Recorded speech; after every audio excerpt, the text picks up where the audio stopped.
마가복음 10장 13절에서 22절입니다. 키워드는 어린아이와 부자, 하나님 나라에 합당한 사람, 받아들여진 사람들입니다.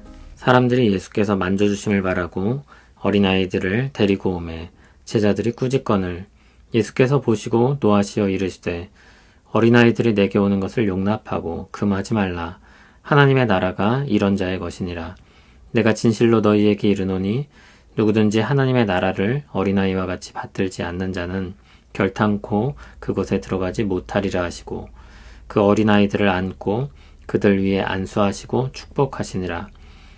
예수께서 길에 나가실새 한 사람이 달려와서 꿇어앉아 묻자오되 선한 선생님이여 내가 무엇을 하여야 영생을 얻으리이까. 예수께서 이르시되 내가 어찌하여 나를 선하다 일컫느냐. 하나님 한 분 외에 선한 이가 없느니라. 내가 계명을 안 하니 살인하지 말라, 간음하지 말라, 도둑질하지 말라, 거짓 증언하지 말라, 속여 빼앗지 말라, 내 부모를 공경하라 하였느니라. 그가 여짜오되 선생님이여 이것은 내가 어려서부터 다 지켰나이다. 예수께서 그를 보시고 사랑하사 이르시되 내게 아직도 한 가지 부족한 것이 있으니 가서 내게 있는 것을 다 팔아 가난한 자들에게 주라. 그리하면 하늘에서 보화가 내게 있으리라. 그리고 와서 나를 따르라 하시니 그 사람은 재물이 많은 고로 이 말씀으로 인하여 슬픈 기색을 띠고 근심하며 가니라. 아멘. 사람들이 예수님께 나와왔습니다.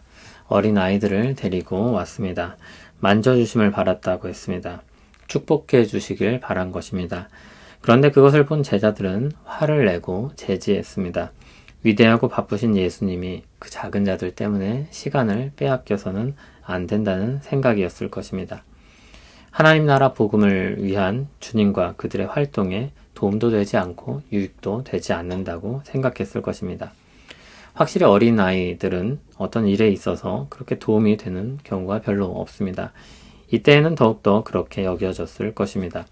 하지만 그들은 주님이 어린아이 하나를 영접하는 것이 얼마나 귀중한 일인지 말씀하셨던 것을 기억해야 했습니다.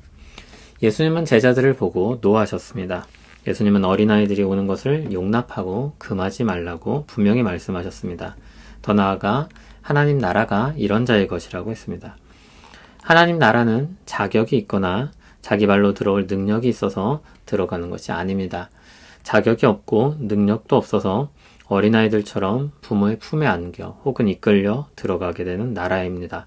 그러므로 예수님은 하나님 나라에 들어가려는 사람은 어린아이와 같이 받아들여야 한다고 했습니다.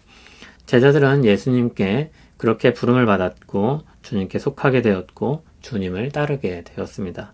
그런데 이날엔 이전에 은혜들을 잊고 있었던 것입니다. 예수님은 어린아이들을 안고 그들을 안수하시고 축복하십니다. 예수님께서 또 다른 곳으로 가시려고 할 때 한 사람이 달려옵니다. 그 사람은 예수님께 무릎을 꿇고 앉아서 질문을 드립니다. 또 예수님을 가리켜 선한 선생이라고 부릅니다. 아주 공손하고 주님을 높이는 태도입니다.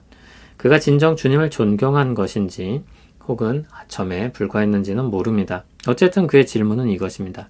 내가 무엇을 하여야 영생을 얻으리이까? 예수님이 차근차근 대답하십니다. 먼저 그가 예수님을 선하다 했는데 하나님 외에 선한 분이 없다고 했습니다. 예수님 자신이 선한 하나님이 아니라는 말씀이 아닙니다. 예수님을 찾아왔을 때 그 사람이 예수님을 한 사람으로 알고 왔을 것인데 사람에게 그와 같은 표현을 붙이는 것이 옳지 않다는 것입니다. 그것은 하나님께 붙일 수 있는 말입니다.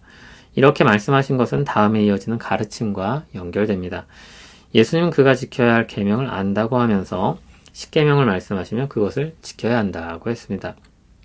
이미 영생을 위해 무엇을 해야 하는지 알고 있다는 말씀입니다. 그러자 이 사람은 어려서부터 그것을 다 지켰다고 했습니다. 자신은 그 말씀을 따라서 열심히 살았다는 것입니다. 아마 사실일 것입니다. 그는 부자였고 율법을 잘 가르치는 가정에서 자랐고 순종하며 살았던 것입니다. 그러자 예수님은 그를 보시고 사랑하고 아끼는 마음으로 대답하셨습니다.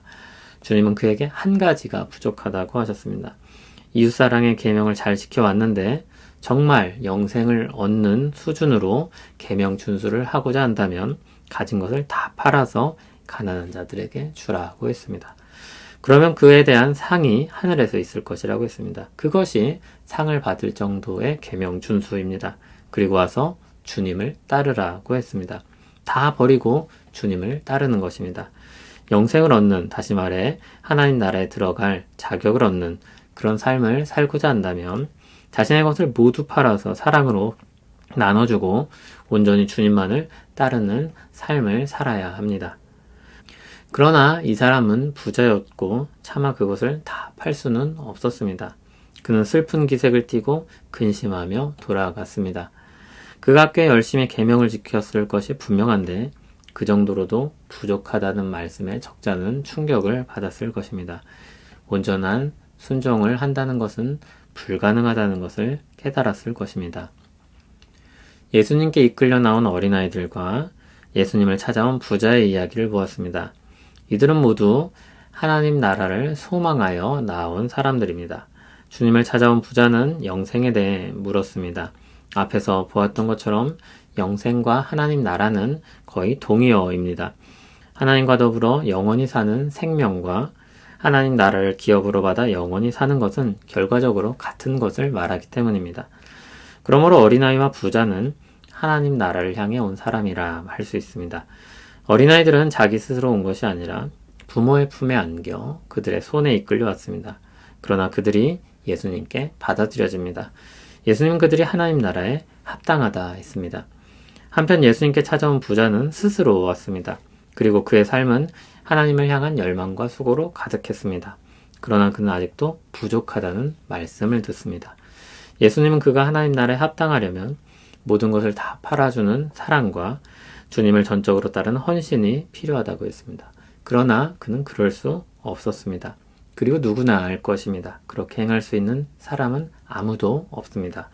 하나님 나라는 자기 힘으로 얻을 수 없다는 것입니다. 하나님께 칭찬받고 상을 받을 만큼 선한 사람이 없습니다. 하나님 나라에 합당하다고 자격을 얻을 만한 사람은 아무도 없습니다. 오히려 자격이 없지만 누군가에 의해 낳은 어린 아이들이 하나님 나라에 합당합니다. 주님의 이름으로 나온 사람들이 합당한 것입니다. 주님의 이름밖에 내세울 것이 없는 사람들이 받아들여지는 것입니다. 주님의 이름을 가지고 간다는 것은 주님의 소개와 자격 증명을 통해 가는 것입니다. 이 사람은 제가 증명하고 책임지는 사람이니 받아들여 주시면 좋겠다는 그런 소개를 받는 것입니다. 하나님 나라에 들어갈 때 다른 것은 다 소용이 없습니다. 부족하기 때문입니다. 오직 주님의 이름을 가지고 가는 것만이 유효합니다. 주님은 온전한 분으로서 우리에게 그런 보증을 하기에 합당합니다. 그분은 죄가 없으시나 우리 죄를 대신하여 십자가에서 죽임을 당하셨습니다. 우리가 당할 죄에 대한 형벌을 대신 받으신 것입니다. 그분은 죄가 없으시다고 했는데 그것을 뒤집어서 말하면 의로우시다는 것입니다. 그 온전한 의를 가지고 우리를 보증하십니다. 우리에게 그 의로 옷 입혀주십니다. 이를 위해 성령님은 주님과 우리를 신비하게 연합시키셔서 하나가 되게 하셨습니다. 그분의 죽음이 우리의 죽음이 되게 하시고 그분의 의가 우리의 의가 되게 하셨습니다. 우리는 그것을 어린아이처럼 넙죽 받아 누리는 것입니다. 그 사람이 하나님 나라에 합당합니다. 자기 스스로 하나님 나라를 얻을 자격을 얻고자 하는 사람들이 있습니다.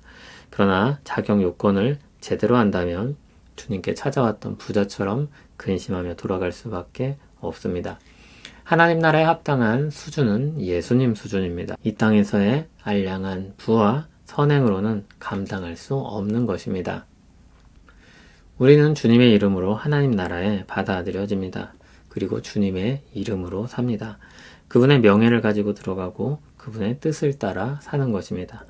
거기에 자기 자랑이나 교만이 들어설 구석은 없습니다.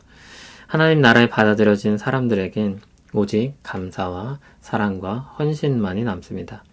제자들처럼 주님의 가르침을 깜빡 잊고 자기 생각에 사로잡혀 살기도 하지만 정신을 차릴 때 모든 신자는 다 압니다. 오직 감사와 사랑과 헌신만이 우리에게 주어진 삶의 내용입니다. 하나님 나라에 들어갈 자격을 주님이 주셨고 우리 모든 삶에 생명을 공급하시고 이끌어 주시니 우리는 감사할 일밖에 없습니다. 감사하며 사는 삶은 똑같은 말만 주문처럼 외우면서 감사하다, 감사하다 하는 것이 아닙니다. 이웃에게 자신의 것을 베풀어 사랑하고 하나님께 헌신으로 따르며 사랑하는 것입니다. 구원의 은혜에도 실체가 있고 구원받은 자의 삶에도 실체가 있습니다. 우리는 주님을 찾아갔던 부자처럼 근심하며 돌아가는 사람이 아닙니다. 어린아이처럼 마냥 좋고 감사해서 즐겁게 돌아가는 사람들입니다. 그 복된 길에 주님을 향한 감사와 감사의 표현으로서의 이웃사랑과 하나님 사랑이 있습니다. 그 복된 삶이 우리 인생을 가득 채우길 소원합니다. 우리를 하나님 나라에 합당한 자로 초대하시고 불러주시고 자격을 주시니 감사합니다. 예수 그리스도의 이름으로 하나님 앞에 나아갑니다. 그 이름을 힘입어 의로운 자가 되어 영생을 기업으로 얻었습니다. 감사하며 주님을 따르기를 소원합니다. 하나님을 향한 참되고 헌신적인 사랑으로 살게 하시고 하나님께서 우리 곁에 두신 이웃을 사랑하게 하옵소서. 그 복된 길로 우리를 이끌어 주시옵소서. 예수님 이름으로 기도합니다. 아멘.